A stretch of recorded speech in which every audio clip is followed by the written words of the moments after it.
ಬಾಲಿವುಡ್ನ evergreen hit pair Shahrukh Khan ಹಾಗೂ ಕಾಜಲ್ ಜೊತೆಯಾಗಿ ನಿಂತು ತಮ್ಮದೇ ಪ್ರತಿಮೆಯನ್ನ ಆವರಣ ಮಾಡಿದ್ದಾರೆ. ವಿಶೇಷ ಅಂದ್ರೆ ಪ್ರತಿಮೆ ಸ್ಥಾಪನೆಯಾಗಿರೋದು ಲಂಡನ್ನಲ್ಲಿ. 30 ವರ್ಷದ ಹಿಂದಿನ 2 ಪಾತ್ರದ ಮಾಯೆಗೆ ಇಂದು ಲಂಡನ್ನಲ್ಲಿ ಪ್ರತಿಮೆಯಾಗಿದೆ. ಅದುವೇ ಡಿಡಿಎಲ್ಜೆ ಚಿತ್ರದ ರಾಜ್ ಹಾಗೂ ಸಿಮ್ರನ್ ಪಾತ್ರದ ಮೋಡಿ ಲಂಡನ್ನಲ್ಲಿ ಚಿತ್ರೀಕರಣವಾದ ಡಿಡಿಎಲ್ಜೆ ಚಿತ್ರದ ರಾಜ್ ಹಾಗೂ ಸಿಮ್ರನ್ ಪಾತ್ರದ ಜೋಡಿ ಪ್ರತಿಮೆಯನ್ನ ಖುದ್ದು ಕಾಜಲ್ ಹಾಗೂ ಶಾರುಖ್ ಖಾನ್ ಹಾಜರಿದ್ದು ತಮ್ಮ ಕೈಯಾರೆ ಆವರಣ ಮಾಡಿದ್ದಾರೆ.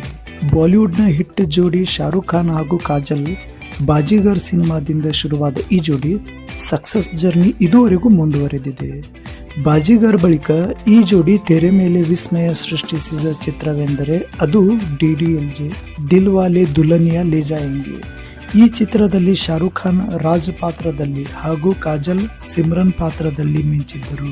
ಮ್ಯೂಸಿಕಲ್ ಹಿಟ್ ಈ ಚಿತ್ರ ತೆರೆ ಕಂಡ 10 ವರ್ಷಗಳಿಂದ ಮುಂಬೈನ ಮರಾಠ ಚಿತ್ರಮಂದಿರದಲ್ಲಿ ಪ್ರತಿದಿನ ಪ್ರದರ್ಶನ ಕಂಡಿತ್ತು.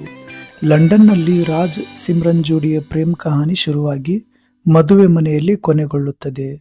ಲಂಡನ್ನಲ್ಲಿಯೂ ಕೂಡ ಡಿಡಿಎಲ್ಜೆ ಚಿತ್ರ ದಾಖಲೆ ಮೂಲಕ ಹೆಸರು ಮಾಡಿತ್ತು. ಇದೀಗ ಅಲ್ಲಿಯೇ ಬಾಲಿವುಡ್ನ ರಾಜ್ ಹಾಗೂ ಸಿಮ್ರನ್ ಪಾತ್ರ ಮ್ಯೂಸಿಯಂ ರೂಪದಲ್ಲಿ ಉಳಿದುಕೊಳ್ಳಲಿದೆ ಅನ್ನೋದು ವಿಶೇಷ.